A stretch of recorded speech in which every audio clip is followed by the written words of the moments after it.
챙겨보는 실버팁입니다. 며칠 전 예고 드린 바와 같이 오늘 영상은 차기 대권 후보 중 이재명 경기도지사와 원희룡 제주도지사의 노인복지 정책을 비교하는 내용입니다. 차기 대권 후보의 유력한 주자이자 현직 도지사인 두 명이 과거로부터 실행해온 노인복지 정책을 간단히 살펴보고 비교함으로써 누가 노인복지 정책 분야에서 좀 더 현실적인 고령 인구 친화 정책을 펴왔는지 판단할 만한 자료 중 하나로 활용이 되었으면 합니다. 정치인들의 말은 상황과 환경에 따라 항상 변할 수 있는 것이어서 신뢰가 낮은 편이죠. 그래서 그 정치인의 됨됨이를 판단하는 것은 특정 관심 분야에 대해서 과연 그가 어떤 정책을 과거로부터 실행해 왔는지 그 지나온 발자취를 확인해 보는 것이 매우 유익하리라 판단되어서 이러한 영상을 한번 만들어 봤습니다. 먼저 검색 방법을 말씀드리죠. 아주 간단하게 구글에서 각각 이재명과 노인복지 그리고 원희룡과 노인복지를 입력하고 그 결과를 한번 살펴보고 비교하는 방법을 실행했습니다. 제 경험상 네이버나 다음은 비교적 정치 중립적인 자료를 구하기에 제한이 있는 것과 동시에 매우 대중적인 자료들이 검색이 되고 구글의 경우는 그나마 네이버나 다음에 비해서 조금은 문서다운 그러니까 보다 조금 더 학문적인 자료를 검색할 때 용이해서 구글을 검색 엔진으로 선택하였습니다. 먼저 원희룡 지사의 검색 결과를 살펴보겠습니다. 제주특별자치도는 노인복지 증진을 위해 도내 전 경로당에 공기청정기 보급을 완료했으며 상담, 건강, 치매관리 시범 경로당 10곳을 지정해서 전문 인력을 배치해 나갈 계획이라고 합니다. 또한 노인 공공 일자리의 전문형, 소득형 전환을 꾀하는 것을 비롯해서 치매 안심센터, 치매 실종 예방사업 운영, 치매 안심병원 확충 등 어르신들을 위한 정책을 지속적으로 추진하고 있다고 합니다. 또 제주도에는 어르신 행복택시, 1경로당 1강사 양성 프로그램, 노인 인구 10% 일자리 창출, 독거노인 에너지 드림 사업 등 상당한 다양성을 갖는 고령 친화 정책이 제주도에 있습니다. 그리고 경로당 활성화를 위해서 행정도우미 등 인력 56명을 지원하고 다양한 프로그램도 보급하고 있으며 의료급여 수급권자 391명을 대상으로 대상포진 예방접종을 시행하고 치매 안심병원 국비 예산 확보를 위해 애쓰고 또 요양시설과 주간 보호시설 증축 등도 이루어지고 있다고 밝혔습니다. 그런데 저 경로당에 필요한 전문 인력은 어디서 어떻게 충원할지 저는 매우 궁금하고 치매 안심센터 등 치매 관련 사업은 기존에 계속 해오던 사업들인데 그렇게 효과적으로 운영되지 못하고 있음을 제가 직접 확인해서 알고 있습니다.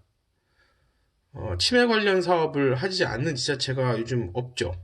이 사업은 그냥 기본 중에 기본이고 이건 사실 홍보를 할 무슨 그것도 안 되는 걸 저렇게 계속 홍보 중입니다. 또 교통지원이라든가 독거노인 전기세 지원 사업 그리고 경로당 지원 사업 역시 타 지자체들이 다 하는 것입니다. 새로움이 없네요. 이재명 경기도지사의 검색 결과를 살펴보았습니다. 조기 대응이 매우 중요하고 국민들의 불안을 해소하기 위해서는 정확한 정보가 충분하게 제공되어야 합니다. 조기 대응을 하는 데 있어서 우리가 자주 강조하지만 지나칠 정도로 하는 것이 좋다. 초기에 강력 대응하는 것이 나중에 피해를 줄인다는 것이라며 노인복지시설 운영에 제한을 두는 이재명 지사에 비해서 원희룡 지사는 최근에 제주 지역 코로나 상황이 심각해졌을 때도 노인복지시설에 대한 특별한 언급이 보도된 바가 없었죠. 다시 경기도로 돌아와서 경기도의 어르신 소일거리 사업은 경로당 급식 도우미, 금연구역 지킴이, 스쿨존 교통지도, 환경정비, 복지도우미, 반려견 목줄 착용, 배설물, 수거 계도 등 지역사회 봉사할 수 있는 다양한 일거리로 구성되어 있습니다. 또 어르신들은 학교 안전 지킴이, 노노케어, 마망 베이커리 제과 제빵사, 아파트 지하철 택배, 지하철 카페 바리스타 등 각자 적성에 맞는 일을 하게 됩니다.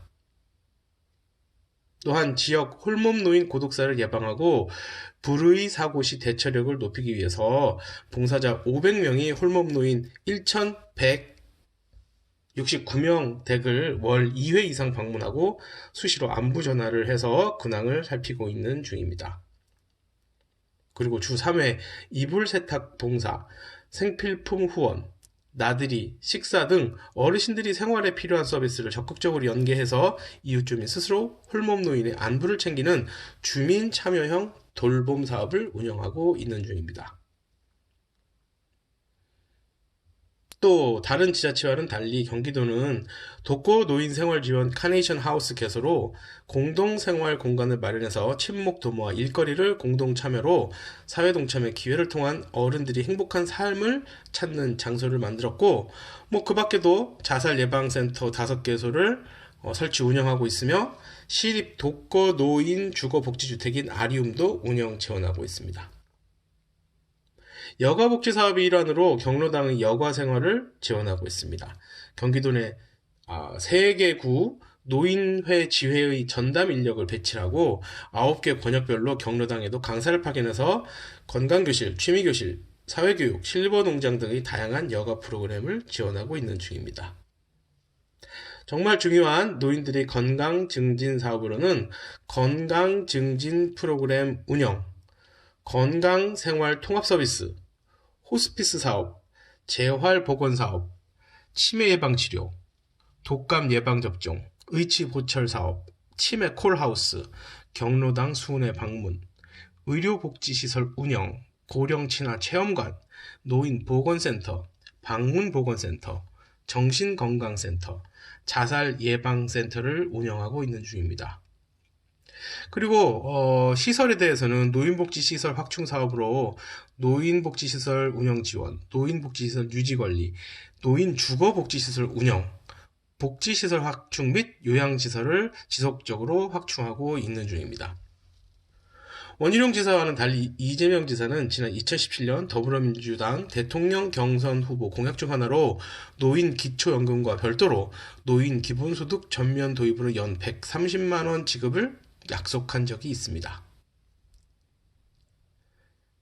당시 이 후보는 노후의 안정적 소득 보장 정책, 국민연금 수령과 관계없는 연 130만원의 지역화폐 노인 배당금 지급, 40년 가입 기준 소득 대체율 45% 보장 등 국민연금 제도 정비, 그리고 어르신 일자리 100만 개 확충 등 공공의료 건설 보장을 위한 첫 단추로 노인 주치 제도 시행 등 노인복지 정책을 발표한 바 있습니다. 두 대권 후보의 지난 노인복지 정책을 간단히 검색해보고 살펴봤습니다. 그렇다면 이 두 현직 지사의 노인복지 정책 차이점 무엇일까요? 교통지원, 건강지원, 경로당 지원, 노인 일자리 사업 등은 두 지역 모두 대동소이하게 진행해오고 있으며 확충할 예정이라고 합니다. 그러나 경기도에 비해 제주 지역은 대부분 정책들이 확충, 증축 등의 기존의 정책들의 예산이나 인력을 더하는 정도에 그치는 반면 경기도의 경우는 정책의 일관성이 뚜렷이 보이도록 추진하고 있습니다. 노인 인구가 겪는 가장 큰 어려움은 빈곤과 건강이기 때문에 소득 대체율에 훨씬 못 미치는 연금을 보충하기 위해서 추가적인 소득 보장 및 보전 방법이 필요합니다. 따라서 경기도나 제주뿐만 아니라 대부분의 지자체들은 노인 일자리 확충을 통해서 소득을 유지할 수 있는 방안을 실행 중이죠. 하지만 이재명 지사의 경우는 노인 일자리 사업 확충 외에 연금제도의 보완 및 노인 기본소득까지 고려하고 있다는 것은 매우 큰 차별점입니다. 이재명 지사의 노인복지 정책을 살펴보면 빈곤과 우울 및 자살을 서로 밀접한 관계를 가진 노인복지 대상으로 보고 그에 따른 정책을 효율적으로 준비해오고 또 실행해오고 있음을 알 수 있습니다. 현재 진행 중인 사업을 확충하는 데 그치는 원희룡 지사와는 달리 자살 예방 사업이라든가 노인주거 복지주택을 시행하는 것을 보면 노인복지 정책을 보다 확충하고 세밀하게 접근하고자 하는 정책 결정자의 의지를 쉽게 알 수 있습니다. 그리고 제주의 경우는 지역적인 특성상 전문 인력 구하기가 하늘의 별 따기인데 그냥 앞으로 전문 인력을 확보한다는 식의 구체적이지 못한 그런 대응은 뭐 노인복지에 대한 그 의지를 다시 한번 확인하게 됩니다.